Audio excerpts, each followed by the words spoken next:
Assalomu alaykum qadrli futbol ixlosmandlari, Kreativ futbol kanaliga xush kelibsiz. Bugun biz sizlarga o'zbek futbolida ro'y bergan eng qiziqarli va muhim yangiliklarni taqdim etishga harakat qilamiz. Albatta videoni boshlashdan oldin mehnatlarimizni qadrlagan holda like va podpisatsiya tugmasini bosib qo'yasiz degan umiddamiz. Demak, biz videoni boshladik.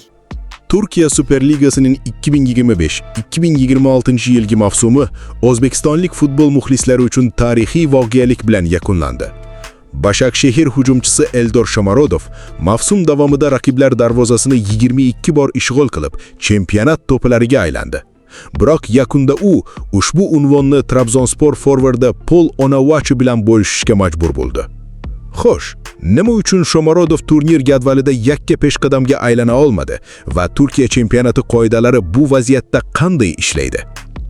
Agar Turkiya Superligasida to'prar xalqaro turnirlardagidek qo'shimcha ko'rsatkichlar yoki gol plus pas tizimi bo'yicha aniqlanganda, Eldor Shomurodov yakka o'zi peshqadamga aylanar dedi. Sababi, O'zbekistonlik hujumchi mavsum davomida 22 ta goldan tashqari 5 ta golli uzatmani ham amalga oshirgan. Pol Onuachu hisobida esa 22 ta gol va 2 ta assist mavjud. Natijada gol plus pas tizimida Shomurodov 27 ochko bilan mutlaq yetakchiga aylanadi. Nigeriyalik forvard hisobida esa 24 ochko qoladi. Biroq Turkiya chempionati reglamentida assistlar soni hisobga olinmagani sababli har ikki futbolchi ham to'prar deb topildi. Agar samaradorlik maydondagi daqiqalar bo'yicha hisoblansa, nigeriyalik hujumchi peshqadamga aylanardi. Chunki Onuachu 22 ta golni 30 ta o'yinda, Shomurodov esa 34 ta bahsda raqiblar darvozasiga kiritdi. Eldor Shomurodov 22 ta golni 34 ta o'yinda kiritdi. Har bir o'yinga o'rtacha 0.65 gol. Pol Onuachu 22 ta golni 30 ta o'yinda urishga erishdi. Har bir o'yinga o'rtacha 0.73 gol. Ko'rinib turganidek, har ikki hujumchining gollari soni teng bo'lsa-da, samaradorlik borasida nigeriyalik futbolchining ko'rsatkichlari biroz yuqoriroq bo'lgan. Ammo ligadagi yakuniy qarorga bu omillar ta'sir ko'rsatmaydi. Superliga qoidalari nima deydi? Turkiya Futbol Federatsiyasi TFF reglamentiga ko'ra, to'pirarlar poygasida gollar soni teng kelib qolgan vaziyatda qo'shimcha jihatlar, assistlar soni, kamroq maydonga tushganlik yoki penaltidan urilgan gollar hisobga olinmaydi.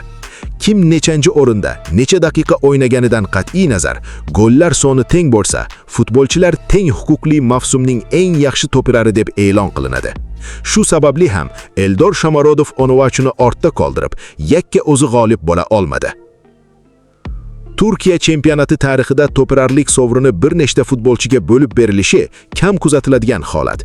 2025-2026 yilgi mavsum turnir tarixida bunday ko'rsatkich qayd etilgan 4-mavsum bo'ldi.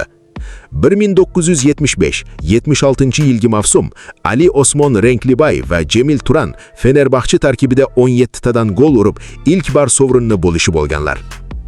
1979-80 yilgi mavsum Baxtiyor Yorulmaz va Mustafa Denizli Altay tarkibida 12 tadan gol bilan tarixda ikkinchi bor bunday natijani qayd etganlar. 2001-2002 yilgi mavsum Ilhan Mansiz va Arix Erdem Galatasaray tarkibida 21 tadan gol urib, turnir tarixida 3-bor to'pirarlik sovrinini bo'lishib olganlar. O'tgan 24 yillik tanaffusdan keyin aynan Eldor Shomurodov va Pol Onuachu juftligi Turkiya ligasi tarixida 4-bor to'pirarlik tojini o'zaro bo'lishib olgan hujumchi tandemiga aylandi. Shuning bilan Eldor Shomurodov Başakşehir klubi tarixida to'pirarlik sovrinini golga kiritgan ilk futbolchiga aylandi. Shuningdek, u Turkiya Superligasi tarixida to'pirar unvoniga ega chiqqan ilk o'zbekistonlik futbolchi sifatida qayd etildi. O'zbekiston U17 terma jamoasi bosh murabbiyi Sergey Chigodayev va himoyachimiz Muhammad Hakimov yarim final bahsi oldida matbuot anjumanida ishtirok etdi. Sergey Chigodayev: ertangi bahs haqida Yaponiyani o'rganib chiqmoqdamiz. Kuchli va kuchsiz tomonlarini tahlil qilyapmiz. Aytish mumkinki, raqibimiz tartibli jamoa. Ular bilan birinchi marta o'ynamayapmiz. Avval ham 3 marta o'rtoqlik o'yinlarini o'tkazganmiz. Tezkor va texnika jihatdan yaxshi futbolchilari bor. Biroq ertaga o'yin ko'rsatadi. Ikkala jamoa uchun ham qiziqarli o'yin bo'lib o'tadi. Jamoa amaldagi chempion hisoblanadi. Ertangi bahsda bu qanchalik muhim? O'tgan yili bu yosh toifasida jamoamiz musobaqa g'olibligini qo'lga kiritgan. Albatta biz ham bu natijani takrorlashga harakat qilamiz. Bu oson emas, biroq buning uchun bor imkoniyatimizni ishga solamiz. Yarim finalda oddiy o'yinlar bo'lmaydi. Har bitta o'yin qiyin bo'lishi tabiiy. Biz kurashamiz. Muhammad Hakimov. Yarim final uchrashuviga tayyorgarlik haqida. Jamoadoshlarim bilan ertangi o'yinga tayyorgarlik ko'ryapmiz. Nasib bo'lsa, yaxshi o'yin ko'rsatamiz. O'ziga yarasha qiyin va qiziqarli o'yin bo'ladi. Ertangi o'yinda ham g'alaba uchun maydonga chiqamiz. Bu yarim final o'yini.